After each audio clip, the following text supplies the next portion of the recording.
Hello, we're taking a second look at the Harry Potter wands, the knockoff Harry Potter wands.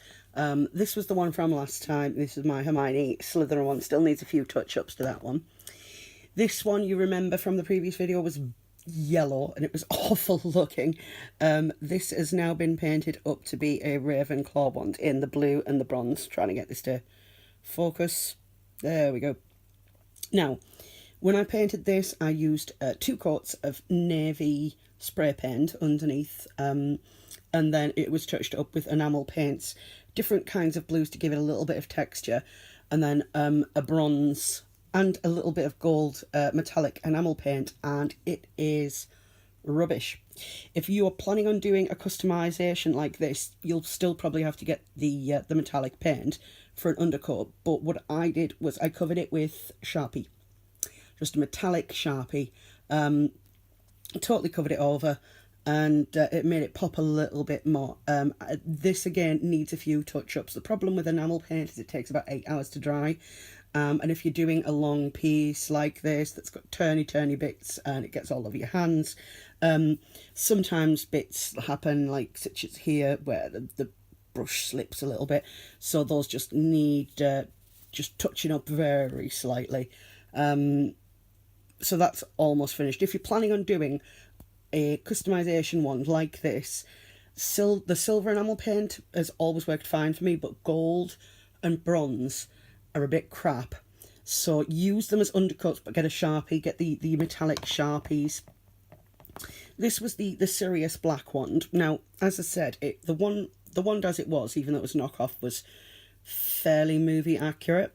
But what I did was I covered it with silver in all of the inlaid parts, just to make it pop, and also because I wanted to customise these ones, because they were knockoffs and they were quite cheap. Again, this needs a few touch-ups here and there. All I have to do, because I didn't base coat it because I was fine with the base colour, is just get like a cotton bud or a Q-tip and some nail varnish remover or some like enamel paint thinner, and just get these little bits, just these little bits where the brush has slipped, and just clean it up. And once that's cleaned up, that's pretty much going to be done. This is the Lord Voldemort one.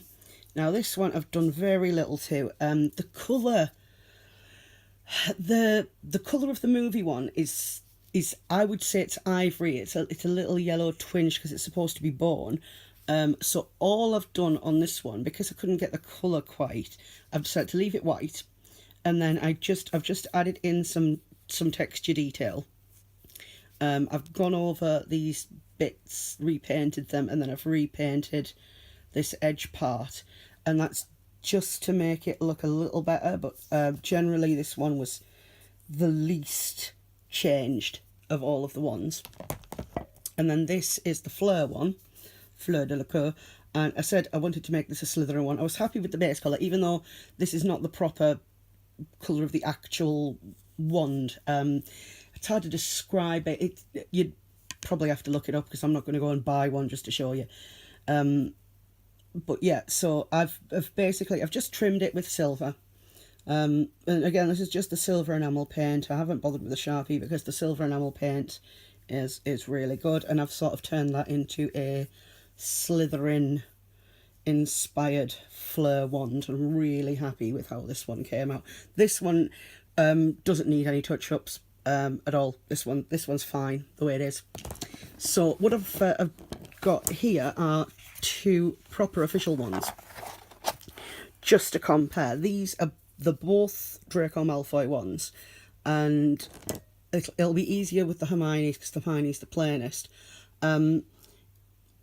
You can't tell via video, but these have a metal core that you can feel the instant you're holding them. These ones don't. These are resin. The resin throughout, and they sound quite hollow. I don't know how this is going to sound because this is tapping another hollow one, but yeah, it's... Can you hear that slight difference? That's because this has a metal core to it. This is the official Draco one. I've got 3 of these because people keep buying me them. These were both purchased from... I'll get the other one out actually. These were both purchased from the Harry Potter Studios in near London, which is miles and miles away. So this is the other one, slightly lighter, but both official ones. Can you hear that? I don't know if you can hear it. I don't know if it's going to translate via the phone's microphone, but this is a slightly metallic, whereas these ones, the 2 Hermione ones, just for comparison, more hollow sound. I don't know if that's going to translate very well, but these are weighted. You can feel the weight in them. These don't feel like they're going to break apart the minute I drop them. These do.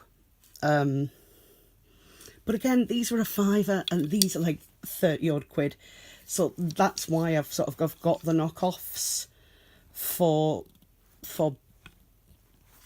customizing. I do have another Draco wand in a proper box, in an Ollivander's box from the Noble Collection. This here is my wand display, just for knockoffs. It's not been painted fully yet, but it will be eventually, for like all of the ones to be displayed on it. But yeah, so that's what I just wanted to go over and cover, these ones, now that they've all been painted and customized and given a little bit of depth to them. And obviously, because these were knockoffs, I wasn't bothered about throwing the boxes away, but with these being the proper ones, I just keep them in the boxes.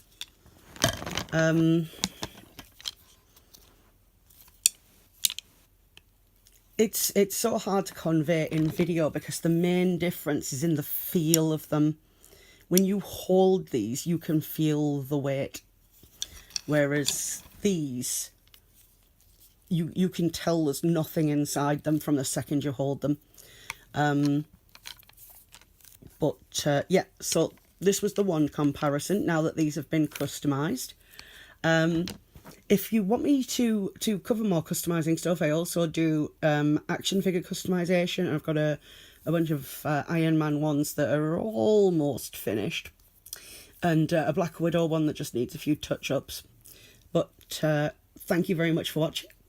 Hopefully you will like and subscribe, and I'll see you next time.